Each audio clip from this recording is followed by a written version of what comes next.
ಬಹಳ ಮುಖ್ಯವಾಗಿ ಖಾಕಿದಾರಿಯ ರಾಸಲೀಲೆ. ಮೈ ಮೇಲೆ ಖಾಕಿ ಇದೆ, ಕುಳಿತಿರುವಂತಹ ಚೇರು, ಅದರ ಮೇಲ್ಗಡೆ ಭಾರತದ ಧ್ವಜ, ಪಕ್ಕದಲ್ಲಿ ಪೊಲೀಸ್ ಇಲಾಖೆಯ ಅಭಿಮಾನದ ಸಂಕೇತ, ಇವೆಲ್ಲವೂ ಕೂಡ ಇರುವಂತಹ ಜಾಗದಲ್ಲಿ ಅದೊಂದು ಪವಿತ್ರ ಜಾಗ. ಆ ಪವಿತ್ರ ಜಾಗದಲ್ಲಿ, ಆ ಪವಿತ್ರ ಚೇರ್ನಲ್ಲಿ, ಯಾಕೆಂದರೆ ಟ್ಯಾಕ್ಸ್ ಪೇಯರ್ಸ್ ದುಡ್ಡಿನಲ್ಲಿರುವಂತಹ ಸ್ಥಳಗಳಿವು, ಆ ಚೇರಿಂದ ಹಿಡಿದು ಪ್ರತಿಯೊಂದು ಕೂಡ. ಆದರೆ ಅಲ್ಲಿ ಕೂತ್ಕೊಂಡು ಈ ವ್ಯಕ್ತಿ ಈ ರೀತಿಯಾದಂತಹ ದೃಶ್ಯಗಳಲ್ಲಿ ಕಾಣಿಸ್ಕೊಂಡಿರುವಂಥದ್ದನ್ನು ಗಮನಿಸಿದರೆ ಅಧಿಕಾರದ ದುರುಪಯೋಗ, ಆ ಕುರ್ಚಿಯ ದುರುಪಯೋಗ ಸ್ಪಷ್ಟವಾಗಿ ಮೇಲ್ನೋಟಕ್ಕೆ ಗೋಚರಿಸ್ತಾ ಇದೆ. ವಿಡಿಯೋದ ಸತ್ಯಾಸತ್ಯತೆ ಗೊತ್ತಾಗಬೇಕು, ತನಿಖೆಯ ಮೂಲಕ ಬಯಲಾಗಬೇಕು. ಅದನ್ನು ಆ ವಿಚಾರದಲ್ಲಿ ಯಾವುದೇ ಅನುಮಾನಗಳಿಲ್ಲ. ಯಾಕಂದರೆ ಸದ್ಯಕ್ಕೆ ವೈರಲ್ ಆಗ್ತಾ ಇರುವಂತಹ ವಿಡಿಯೋವನ್ನು ನೋಡಿದಾಗ ಇದು ರಾಮಚಂದ್ರ ರಾವ್ ಅಂತೇಳಿ ಭಾಸವಾಗ್ತಾ ಇದೆ. ವಿಡಿಯೋ ರಾಮಚಂದ್ರ ರಾವ್ಗೆ ಸಂಬಂಧಿಸಿದ್ದು ಅನ್ನುವಂಥದ್ದು ಗೋಚರಿಸ್ತಾ ಇದೆ. ರಾಮಚಂದ್ರ ರಾವ್ ಅದನ್ನು ನಿರಾಕರಿಸ್ತಾ ಇದ್ದಾರೆ. ಹಾಗಿದ್ದರೂ ಇದರ ಸುತ್ತಲೂ ರಾಜಕೀಯವಾಗಿಯೂ ಕೂಡ ಈಗಾಗಲೇ ಪ್ರತಿಕ್ರಿಯೆಗಳು ಬಂದಿದ್ದಾವೆ. ಅದರ ವರದಿಯನ್ನು ತೋರಿಸ್ತೀನಿ.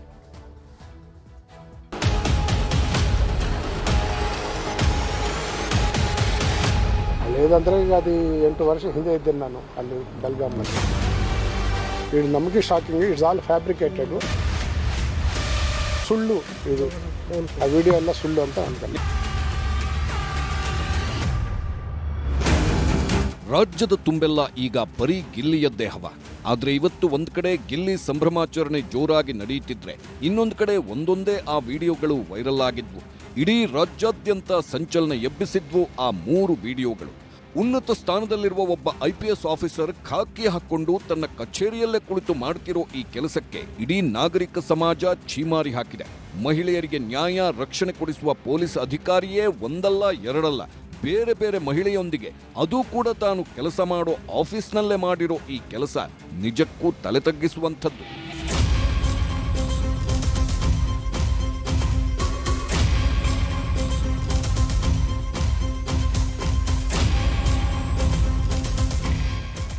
ಮಹಿಳೆಯರೊಂದಿಗೆ ಅಶ್ಲೀಲ ವರ್ತನೆಯ ವಿಡಿಯೋ ಎಲ್ಲಾ ಕಡೆ ವೈರಲ್ ಆಗಿದೆ.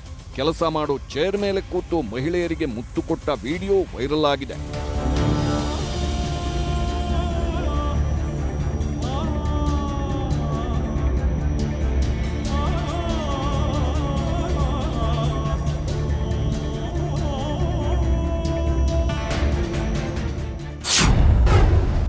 ಗೃಹ ಸಚಿವರ ಭೇಟಿಗೆ ಡಿಜಿಪಿ ಪ್ರಯತ್ನ, ಭೇಟಿಗೆ ನಕಾರ, ಬರಿಗೈನಲ್ಲಿ ವಾಪಸ್. ವಿಡಿಯೋಗಳು ವೈರಲ್ ಆಗುತ್ತಲೇ IPS ಅಧಿಕಾರಿ ಎದೆಯಲ್ಲಿ ಢವಢವ ಶುರುವಾಯಿತು. ಗೃಹ ಸಚಿವರನ್ನ ಭೇಟಿ ಮಾಡಿ ಸಮಜಾಯಿಷಿ ನೀಡುವ ಪ್ರಯತ್ನಗಳು ನಡೆದವು. ನಾಗರಿಕ ಹಕ್ಕುಗಳ ಜಾರಿ ನಿರ್ದೇಶನಾಲಯದ ಕಚೇರಿಯಿಂದ ಹೋಮ್ ಮಿನಿಸ್ಟರ್ ಮನೆಗೆ ಓಡೋಡಿ ಬಂದರು ರಾಮಚಂದ್ರ ರಾವ್. ಆದರೆ ಗೃಹ ಸಚಿವ ಡಾಕ್ಟರ್ ಜಿ ಪರಮೇಶ್ವರ್ ಮಾತ್ರ ಡಿಜಿಪಿ ರಾಮಚಂದ್ರ ರಾವ್ ಭೇಟಿಗೆ ಅವಕಾಶ ಕೊಡಲಿಲ್ಲ. ಇದರಿಂದಾಗಿ ಗೃಹ ಸಚಿವರ ಮನೆಯಿಂದ ರಾಮಚಂದ್ರ ರಾವ್ ಹ್ಯಾಪ್ ಮೋರೆ ಹಾಕೊಂಡು ಬರಿಗೈನಲ್ಲಿ ವಾಪಸ್ಸಾದ್ರು.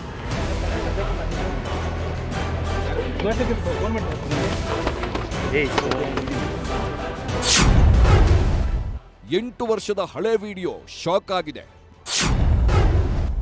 AI ವಿಡಿಯೋ ಸುಳ್ಳು ವಿಡಿಯೋ ಎಂದ ಡಿಜಿಪಿ.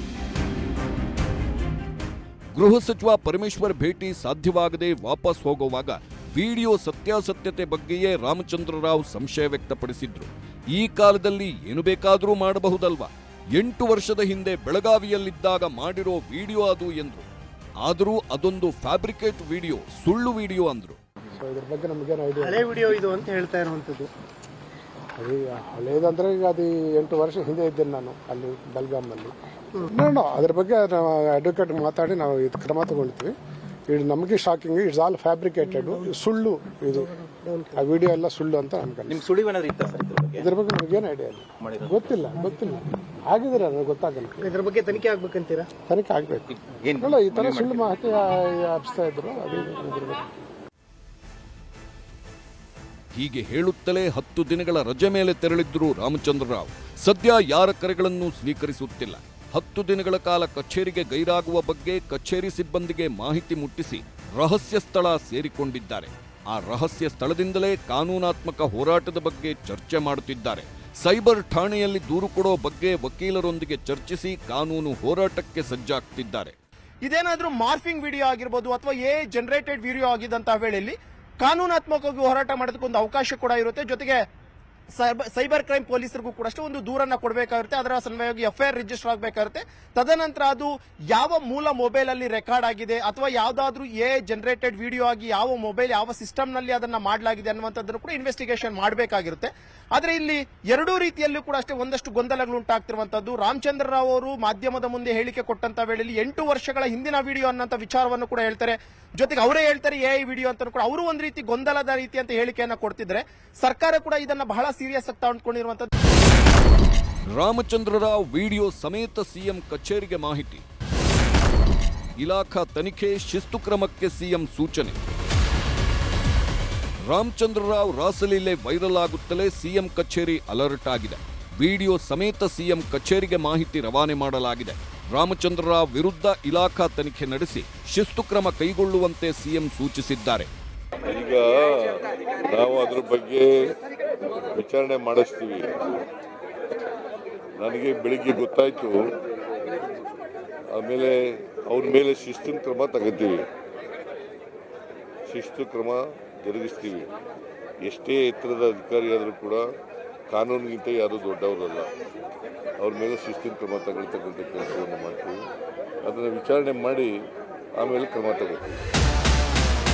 ವೈರಲ್ ವಿಡಿಯೋ ಬಗ್ಗೆ ಬೆಳಗಾವಿಯಲ್ಲಿ ಮಹಿಳಾ ಮತ್ತು ಮಕ್ಕಳ ಕಲ್ಯಾಣ ಸಚಿವೆ ಲಕ್ಷ್ಮೀ ಹೆಬ್ಬಾಳ್ಕರ್ ಪ್ರತಿಕ್ರಿಯೆ ನೀಡಿದ್ದಾರೆ. ಯಾರೇ ತಪ್ಪು ಮಾಡಿದ್ರೂ ಕಾನೂನು ಕ್ರಮವಾಗುತ್ತೆ ಅಂದಿದ್ದಾರೆ. ಯಾರೇ ತಪ್ಪಿತಸ್ಥರು ಇರಲಿ, ಯಾರೇ ಈ ರೀತಿ ಏನಾದರೂ ಮಾಡಿದ ನಿಜ ಆಗಿದ್ರೆ ಕಾನೂನು ಪ್ರಕಾರ ಕ್ರಮವನ್ನು ಖಂಡಿತವಾಗ್ಲೂ ನಮ್ಮ ಸರ್ಕಾರ ತೆಗೆದುಕೊಳ್ಳುತ್ತೆ. ಏನಾದರೂ ಮಹಿಳೆಯರ ಮೇಲೆ ದೌರ್ಜನ್ಯ ಎಸಗಿದ್ರೆ, ಅವ್ರು ತಪ್ಪು ಮಾಡಿದ್ರೆ ಖಂಡಿತವಾಗ್ಲೂ ನಿರ್ದಾಕ್ಷಿಣ್ಯವಾಗಿ ಅವರೆಷ್ಟೇ ಇದ್ದಂಥ ಅಧಿಕಾರಿಗಳಿದ್ರೂ ಕೂಡ ಅವ್ರ ಮೇಲೆ ಕ್ರಮ ಆಗುತ್ತೆ. ಡಿಜಿಪಿ ರಾಮಚಂದ್ರ ರಾವ್ ವಿರುದ್ಧ ಪಿಎಂ ಕೇಂದ್ರ ಗೃಹ ಸಚಿವರಿಗೂ ದೂರು. ಕಾನೂನು ಹೋರಾಟಕ್ಕೆ ಸಜ್ಜಾದ ಸಾಮಾಜಿಕ ಹೋರಾಟಗಾರರು. ರಾಮಚಂದ್ರ ರಾವ್ ರಾಸಲೀಲೆ ಬಗ್ಗೆ ಈ ಹಿಂದೆಯೇ ಹಲವು ಮಹಿಳೆಯರು ಸಾಮಾಜಿಕ ಹೋರಾಟಗಾರ ರಾಜಶೇಖರ್ ಮುಲಾಲಿ ಭೇಟಿ ಮಾಡಿ ಮಾಹಿತಿ ಕೊಟ್ಟಿದ್ದರಂತೆ. ಇದೀಗ ಆ ವಿಡಿಯೋ ವೈರಲ್ ಆಗಿರುವ ಕಾರಣಕ್ಕೆ ಸಿಎಂ, ಸರ್ಕಾರದ ಮುಖ್ಯ ಕಾರ್ಯದರ್ಶಿ ಪಿಎಂ ಮೋದಿ, ಕೇಂದ್ರ ಗೃಹ ಸಚಿವರಿಗೆ ದೂರು ನೀಡಲು ಮುಲಾಲಿ ನಿರ್ಧರಿಸಿದ್ದಾರೆ. ಮತ್ತೋರ್ವ ಸಾಮಾಜಿಕ ಹೋರಾಟಗಾರ ದಿನೇಶ್ ಕಲ್ಲಳ್ಳಿ ಸರ್ಕಾರದ ಮುಖ್ಯ ಕಾರ್ಯದರ್ಶಿ ಹಾಗೂ ಅಪರ ಕಾರ್ಯದರ್ಶಿಗೆ ದೂರು ಸಲ್ಲಿಸಿದ್ದಾರೆ. ಈ ಘಟನೆ ಎಲ್ಲಿ ನಡೀತು, ಯಾವಾಗ ನಡೀತು, ಯಾರು ವಿಡಿಯೋ ಮಾಡಿದ್ದು, ಇದ್ರ ಬಗ್ಗೆ ಕೂಡ ಸಂಪೂರ್ಣವಾದ ಒಂದು ತನಿಖೆ ಆಗಬೇಕು. ವಿಶೇಷವಾಗಿ ಫಸ್ಟ್ ಕ್ರಮ ತಗೋಬೇಕು, ಆಮೇಲೆ ಸರ್ಕಾರ ಬೇಕಾದರೆ ತನಿಖೆ ಕೈಗೊಳ್ಳಿ. ಯಾಕಂದರೆ ಆ ವ್ಯಕ್ತಿಯ ರಿಟೈರ್ಮೆಂಟ್ ಇನ್ನೊಂದು 3 ತಿಂಗಳು ಮಾತ್ರ ಬಾಕಿ ಇದೆ. ಈ ಕಡ್ಡಾಯ ರಜೆ ಮೇಲೆ ಕಳಿಸೋದು, ಈ ಥರ ಎಲ್ಲ ನಾಟಕಗಳನ್ನ ಆಡಬಾರ್ದು. ಈ ಹಿಂದೆ ಕೂಡ ಗೋಲ್ಡ್ ಕೇಸಲ್ಲಿ ಸಿಕ್ಕಾಕೊಂಡಾಗ ರಜೆ ಮೇಲೆ ತೆರಳಿಕೆ ಸೂಚನೆ ಸರ್ಕಾರ ನೀಡಿತ್ತು. ಹೀಗೆ ಇದು ಒಂದು ಗಂಭೀರ ಪ್ರಕರಣ ಅಂತ ಹೇಳಿ ಬಯಸಿ ಮತ್ತು ಇದನ್ನ ಬಹಳ ಗಂಭೀರವಾಗಿ ತಗೊಂಡು ಈಗಾಗಲೇ ನಾನು ದೂರು ಮುಖ್ಯಮಂತ್ರಿಗಳಿಗೆ ಇಮೇಲ್ ಮೂಲಕ ಮತ್ತು ಗೃಹ ಮಂತ್ರಿಗಳಿಗೆ ಇಮೇಲ್ ಮೂಲಕ ಮತ್ತು ಕೇಂದ್ರ ಸರ್ಕಾರ ಕೂಡ ನಾನು ದೂರನ್ನ ಸಲ್ಲಿಸಿದ್ದೀನಿ ಸಾರ್ವಜನಿಕ ಹಿತಾಸಕ್ತಿಯಿಂದ. ಹಾಗಾಗಿ ಇದು ಇಮಿಡಿಯೇಟ್ ಆಗಿ ಆಕ್ಷನ್ ಆಗಬೇಕು ಅಂತ ಹೇಳಿ ನಾನು ಆಗ್ರಹ ಮಾಡ್ತೀನಿ. ADGP ಆದಂಥ ಶ್ರೀ ರಾಮಚಂದ್ರ ರಾವ್ ಅವರು ನಡೆಸಿರುವಂಥ ರಾಸಲೀಲೆ ಮತ್ತು ಅಶ್ಲೀಲ ಚಿತ್ರಗಳುಳ್ಳ ವಿಡಿಯೋ ಸಾಮಾಜಿಕ ಜಾಲತಾಣದಲ್ಲಿ ಮತ್ತು ದೃಶ್ಯ ಮಾಧ್ಯಮಗಳಲ್ಲಿ ಹರಿದಾಡ್ತಾ ಇದೆ. ಇದು ರಾಜ್ಯ ಸರ್ಕಾರಕ್ಕೆ ನಾಚಿಕೆಗೇಡಿನ ಸಂಗತಿ. ಈ ಕೂಡಲೇ ರಾಜ್ಯ ಸರ್ಕಾರ ಸನ್ಮಾನ್ಯ ಶ್ರೀ ADGP ರಾಮಚಂದ್ರ ರಾವ್ನು ಹುದ್ದೆಯಿಂದ ಈ ಕೂಡಲೇ ಅಮಾನತುಗೊಳಿಸಬೇಕು. ಇಡೀ ಪ್ರಕರಣದ ಬಗ್ಗೆ ಉನ್ನತ ಮಟ್ಟದ ತನಿಖೆಗೆ ವಹಿಸಬೇಕು. ಈ ಎಲ್ಲದರ ಮಧ್ಯೆಯೇ ರಾಮಚಂದ್ರ ರಾವ್ ಹಾಗೂ ಮಹಿಳೆಯೊಬ್ಬರ ರಾಸಲೀಲೆ ವಿಡಿಯೋ ಕೂಡ ವೈರಲ್ ಆಗಿದೆ.